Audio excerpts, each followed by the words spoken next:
Welcome. This video demonstrates picking and placing of assets in first stage. So here we are in our scene. It's a brewery museum in Murren, provided by our partner Fergal AV. So let's start by going to the asset library, which we do by pressing both menu buttons like so. And here we are with the asset library popped up. Now note that we're still in the original scene. It's been blurred and the asset library has been pushed on top of it, but this makes for quite a comfortable experience as you've still got context from what you're doing, and yet the assets aren't interfering with anything that's currently on stage. So since we've got puppets selected initially, let's choose this guy. This guy is Elliot. He's a lovely little chap provided by our partner Arcs Anima, and let's put him at the start of the red carpet. Now let's have a little bit more of a look in detail at the asset library. So in front of you is a board with a load of words on. These are tags that were associated with the assets when they're imported into first stage. So for example, I can point at furniture and select furniture. Now furniture is quite a generic tag. There are lots of things tagged under that heading. So we're only seeing a few of the assets available right now, but I can scroll through them using my controller like so, and go round and round and round, and eventually the original assets that we first saw will reappear. This is a very nice and easy way of searching through a lot of assets, and of course they're quite big, so you can see them reasonably clearly and get an understanding of what you're going to get. So let's choose this chair. It's my favourite chair, and stick this down over here. After walking around the beer museum, maybe we're going to want to have a little bit of a rest. And when we place an asset, we get a bit of help from the physics to place it nicely in the scene. And let us now go back and add a few more bits. Now, as well as pointing and clicking at these things, I can also just speak them. So one of the things we'd want in a scene at this point is camera. And there we go. We have a camera.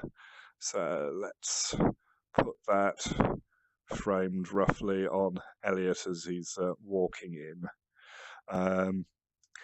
And that's most of it. There's still plenty more work to do as the asset library gets larger to make it easier to navigate.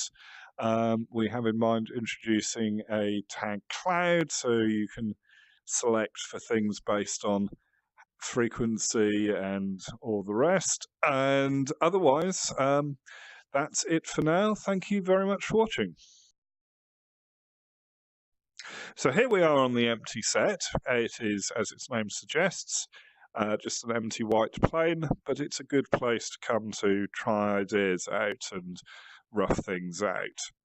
And the sketch tool is perfect for that. It's a great tool for putting a bit of scenery in, or putting some placeholder objects that you'll refine later. So if you've used a tool like SketchUp, this will be very familiar. It's really quite simple. I can just point at the floor, click, trace out the outline of a shape, and when I close it, there the shape is.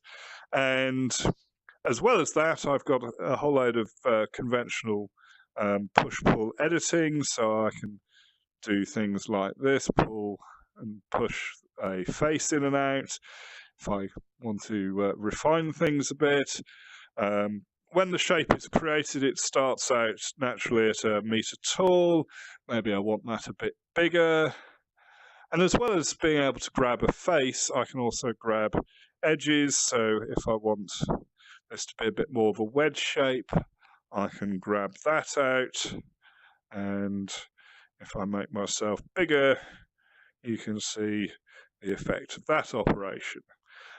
Similarly, I can also grab vertices and pull them down, and now we can start making this into something a little bit more abstract, and a better artist than me could probably actually make it into something that looks quite nice. So, one other thing to show you in relation to this, I'll start over here again and bring up the sketch tool. So, incidentally, I can also choose, as well as tracing things out, I can make a square, which can be quite a convenient way of quickly setting something up. But what I really want to show you is the airbrush. This is, as its name suggests, a tool for painting geometry. So when the airbrush is active, on my other hand, I've got a colour palette, so I can choose which colour I want to paint. Let's go for a nice purple, and there we go. Just point and click. Now I can change the diameter of the cone, so I can make it really narrow, and I can also choose brush type. So this one's fairly soft. And the other thing also is I can use the trigger. So just gently pressing the trigger and I get a very faint bit of colour, pressing it hard and I get a lot of colour. So this is starting to make the tool a bit more useful and reactive. And here are some of the other brushes. This one's quite a good one for getting a lot of colour in. And let's change the colour a little bit. This provides a bit of texture. So that's about it for our digital crafting tools. Thank you for watching.